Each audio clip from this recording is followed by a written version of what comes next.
Hello, everyone. This is Thomas Ng speaking to you from the ESG Business Institute.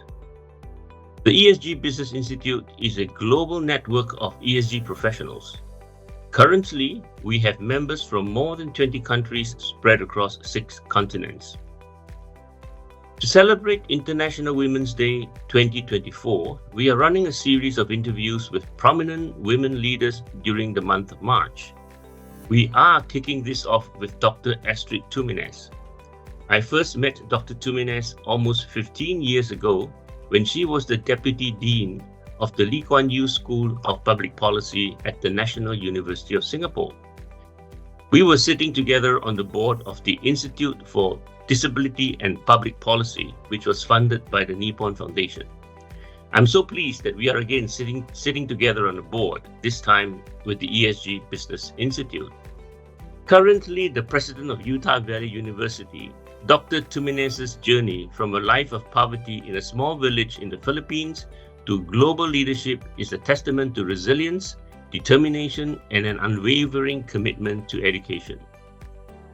Dr. Tumines' dedication to unlocking human potential through education is evident in her life story, marked by receiving a scholarship at the age of 5 and advocating for its transformative power.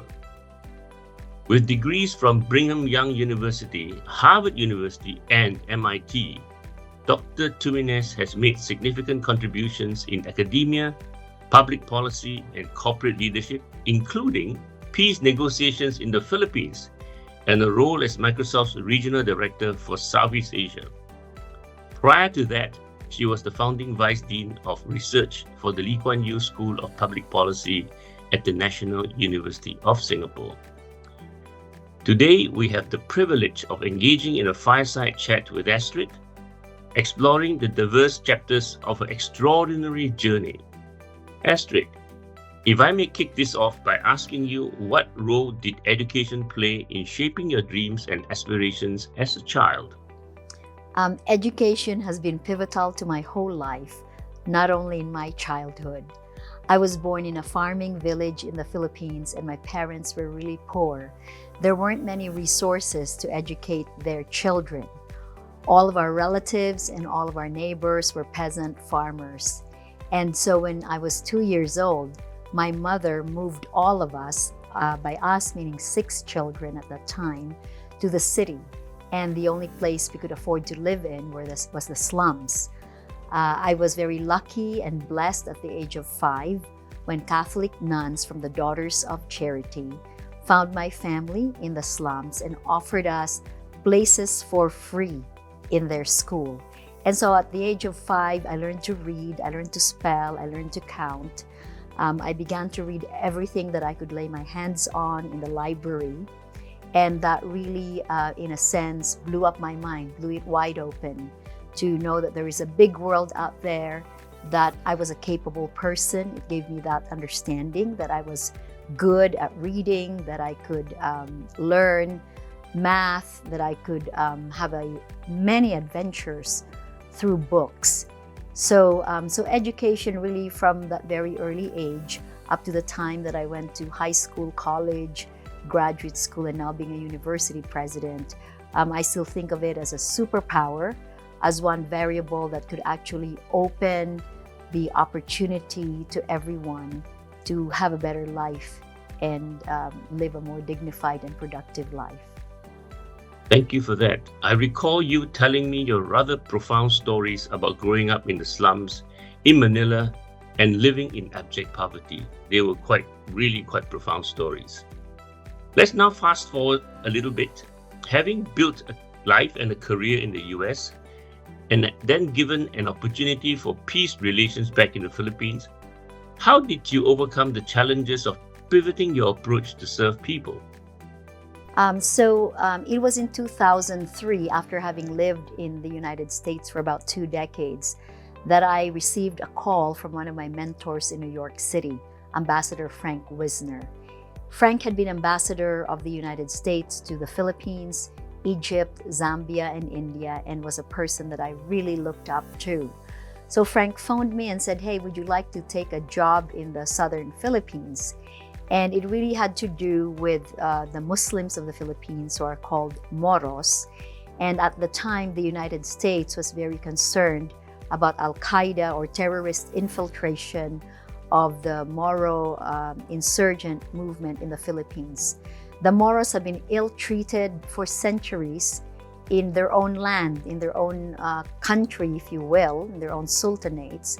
And so there's been this long-standing conflict between them and the government of the Philippines, and also between Moro tribes.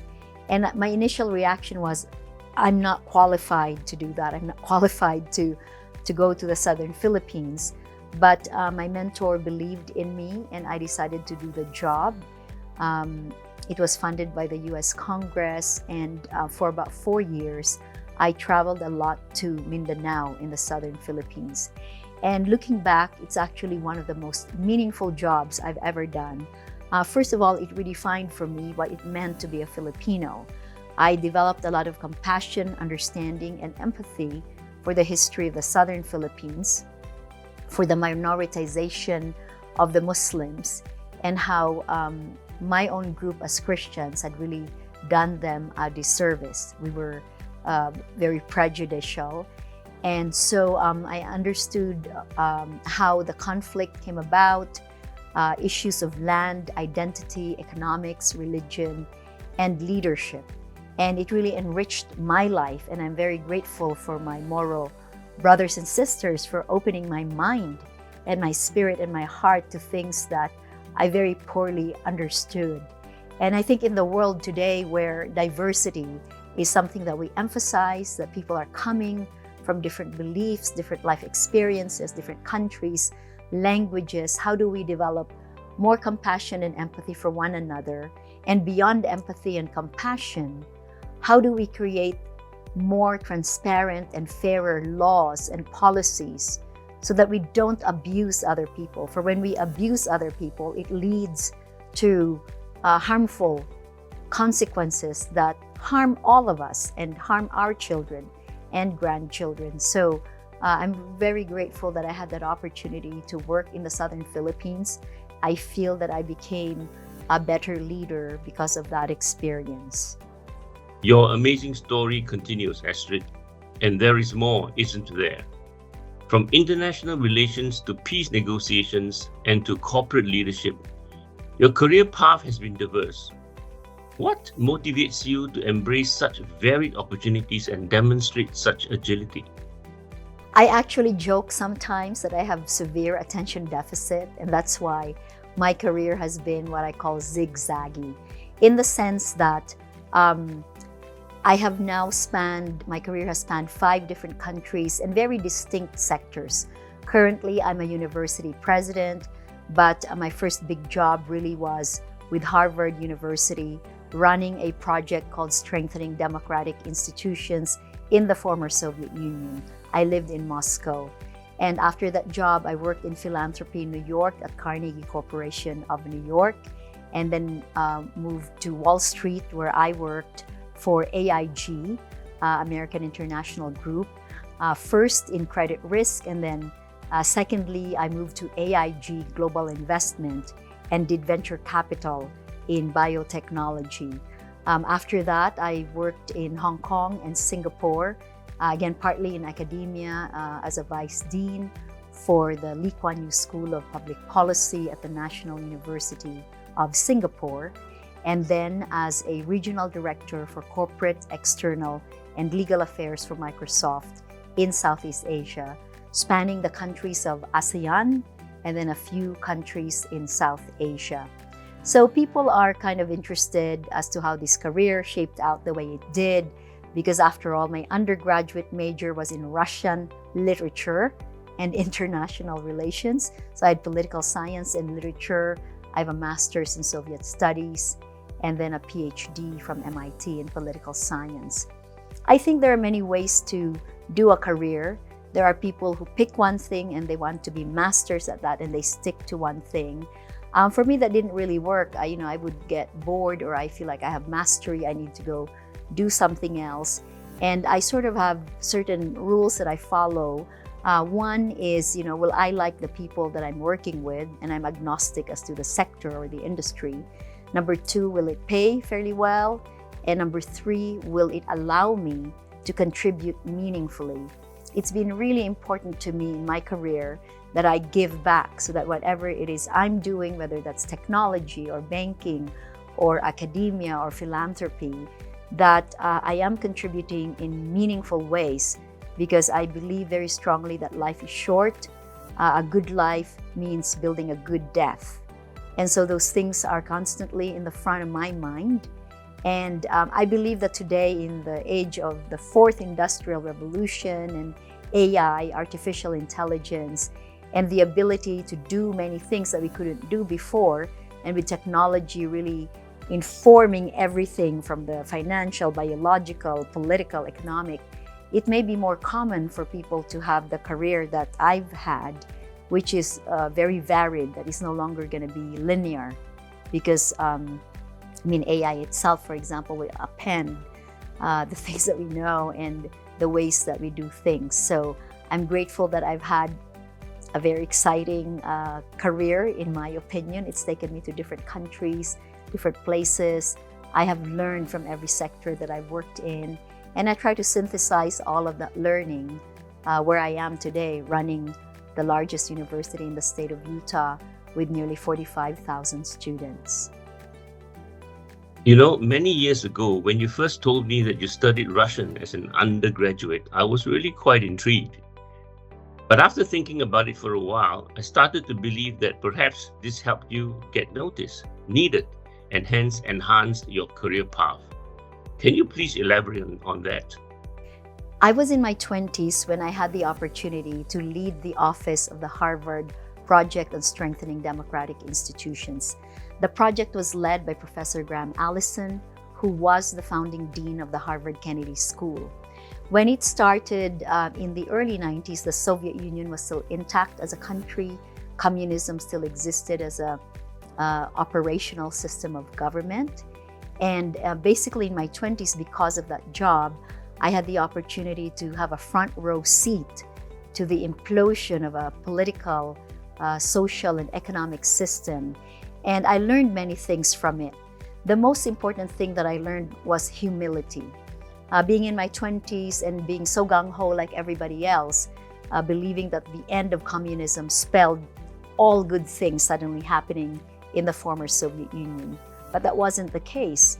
It's very difficult to undo an economic system and suddenly put something very new in its place. A lot of people suffered.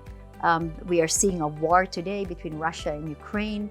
And I think that the roots of that war go back to the implosion of the former Soviet Union, and the ways that structures, both political, economic, and security, didn't really work as we had hoped they would.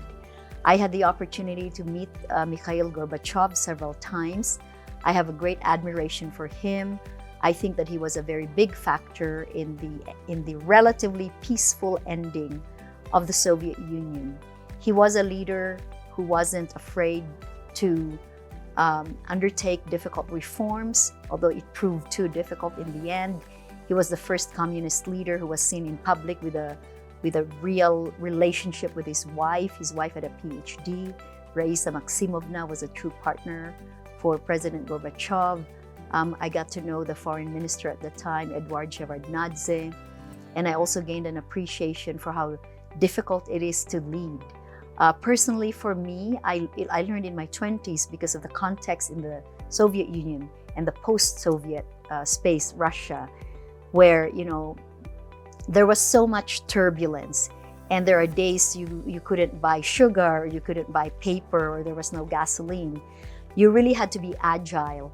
And I was tiny, I was very young looking. I had to learn to be credible as a leader. I had to learn to walk into a room and use all of my physicality, whatever I had, all 89 pounds of me, to occupy that space and be taken seriously. It helped that I spoke fluent Russian. It helped that I had a PhD, so I would use the title doctor. And it helped that I worked for Harvard University, so the card that had Harvard, people wanted to talk to you. So in tactical and strategic ways. Women, I think I learned lessons for women and leadership that, I try to share with others who are just building their careers. So that was an amazing part of my journey, and it also set me up really for the rest of my career, because I gained leadership skills, but I also met people who helped me subsequently with practically all the other jobs that I later had in my life. So, moving on, what are your core leadership principles that guide your approach as president of Utah Valley University? How has this global perspective influenced your approach to leadership and education? When I came to Utah Valley University in 2018, the most important thing to me was to build a culture. In a sense, it's really people and culture that create successful and sustainable organizations. And so the first thing that I did was to articulate our core values: exceptional care, exceptional accountability, and exceptional results. Why are these values important? We are a large public university and we're open admission. We admit everybody. So you have to begin with exceptional care for every student who walks through our doors, because they range from extremely prepared students to people who barely finished high school, or non-traditional students who are 50 years old and just starting college. After exceptional care, you must have exceptional accountability. We have to bring our best selves to work every single day. We have to use our resources wisely and effectively. We must be capable of hard and direct conversations, giving one another feedback on what's working and what's not working, and how can we iterate, how can we improve. And finally, exceptional results. I've always thought, having gone to Harvard and MIT, I understand what it's like to be excellent in spaces like that, but this is a very different space. And yet in this space, we will achieve exceptional results. So holding everybody accountable to measurable goals. And of course, the best goal is just empowering our students so that they leave this campus better prepared to handle both work and life. And how have I brought a global perspective? UVU is a Utah university, and Utah has been the #1 state economy in the United States for many years. We have a very active startup economy. And I think one of the most important things that I bring to the university in my leadership is a diverse perspective, because I did not come into this job with a Utah perspective. I came into this job as someone who has worked in 5 different countries and has worked in many different sectors. So I think I'm able to bring this broader perspective. I'm able to ask more useful questions. I'm also able to define excellence in ways that are not just limited to our service region or the county where we're in or the state of Utah. My comparative perspective includes Singapore, it includes Hong Kong, the Philippines, Russia, Vietnam, Indonesia, the markets that I've spent a lot of time in during my time in Asia. And so I think bringing that diverse perspective is very helpful. And I think from a global perspective, as an Asian woman, I'm also proud that I am here leading and representing people of color, representing women, that I can walk into a room and be taken seriously, and that people should get used to the idea that anybody who looks like anything, you can be a leader and you can come from the tough and difficult circumstances that I came from. And it doesn't really matter where you started. What matters is what do you do with the opportunities given to you, and then how do you give back? How do you scale the way that you can give back to empower others? So in many ways, I'm a unique university president because I came from a technology company, and then I also came from Asia. But all of that, I think, is actually, it's all an advantage. I mean, I think nothing in my life or in my global background is not an asset when it comes to leading Utah Valley University. It has been great speaking with you today, Astrid. Thank you for taking the time. In closing, if I may ask you for your personal advice to young women, particularly those who are facing adversity and/or from underprivileged backgrounds who dream of making a difference in the world and for themselves, what would you say to them? My wisdom is limited because I am a one case study, but I do like to speak with younger people and women in particular. And if you're coming from a particularly difficult background, I would say just begin and say this is a blessing, and I'm grateful for this difficult background. No matter how difficult your circumstances are, and I have worked with many domestic helpers in Hong Kong and Singapore, for example, who live really, really difficult lives, and many are so poor and many are abused and they don't know the pathway forward. And one of the things that I tell people in hard circumstances is to dream. Dreams are free. You don't need permission. You don't need to pay. You have to ask yourself, what is my dream? Where do I want to be 5 years from now, 10 years from now? How do I surround myself with people who could help me fulfill this dream? So dreams are free. Second, there is no substitute to hard work. I think one of the lessons in my life is that, I try to outwork everybody, and that sometimes we have to be careful not to abuse ourselves and we have a heart attack and die while working. But really just to say, I am a learner. I will put in the work to understand X. I will put in the work to solve problems for my boss. I will put in the work to succeed as an entrepreneur or a business person. So dreams, number one is, dream all the time. Dreams are free. Number two, put in the hard work. And maybe number three, I would say, tune out noise. For women in particular, it's really difficult. There's a lot of noise out there. There's less noise from men. Men are told to go out there, go do what you want. For women, there's a lot of noise. If you're not married, people don't like you. If you're married, they also don't like you. If you have children, they don't like you because you have all responsibilities. If you don't have children, something's wrong with you. You have to dress this way or dress that way. You have to be beautiful. It's so ridiculous. Like there's so much more social and cultural baggage put on women. And so, as a woman and a person of color who's built a career internationally, I think one of my greatest skills that I've developed is to tune out noise. I've been insulted, I've been treated as a sex worker or a maid, and I've learned to ask myself, when do I call it out? When do I just dismiss it? When do I laugh at it? When do I just say that noise is not important to me because I have more important things to do? And so those dreams, the hard work, tuning out noise. And when you make a mistake, just pat yourself on the back and say, hey, that was a good effort. And when I was younger, I was incredibly hard on myself when I made mistakes. And that was one of the things that I regret the most. I should have just danced around my mistakes and laughed at them because mistakes help us to learn. So they're actually a good thing. So to all the young women who may listen to this, dream for yourself, work at it, tune out noise, and believe that you have something important to contribute, whatever stage of your career you may be at the moment.